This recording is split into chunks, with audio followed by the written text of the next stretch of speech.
Well, today, Oregon officials, first responders, and many more got together to discuss preventing oil train disasters like this one and how they'd respond if it happened here. We have seen several oil train derailments and spills over the past year, and we have learned that more oil trains will soon be rolling through Oregon. So we sent Ken Boddy to ask state leaders and railroad officials some tough questions about oil train safety.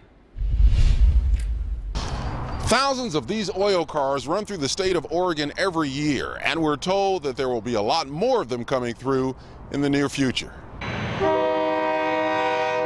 Oregon's Department of Transportation tells me that in 2013, more than 19,000 carloads of oil came through Oregon, 1.5% of all freight hauled by Union Pacific and BNSF. Oil, gas, thou shalt pass. But as more trains roll through, more concern about potential disaster.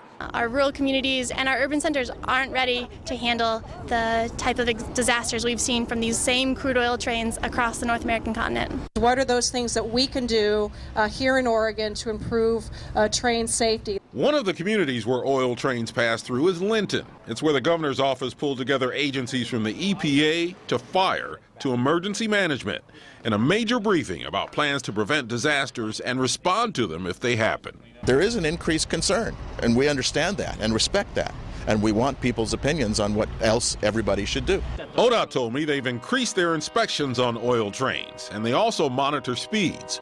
I also talked to state emergency management. Are we ready in the case of a bad event happening?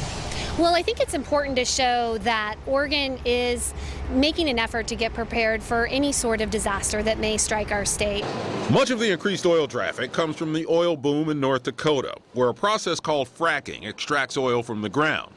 BNSF Railway transports the so-called Bakken oil through Oregon. We're spending $5 billion this year across our network, and that's the largest investment by any railroad in terms of adding additional technology, adding new rail lines, maintenance. In hopes of preventing disaster instead of having to respond to it.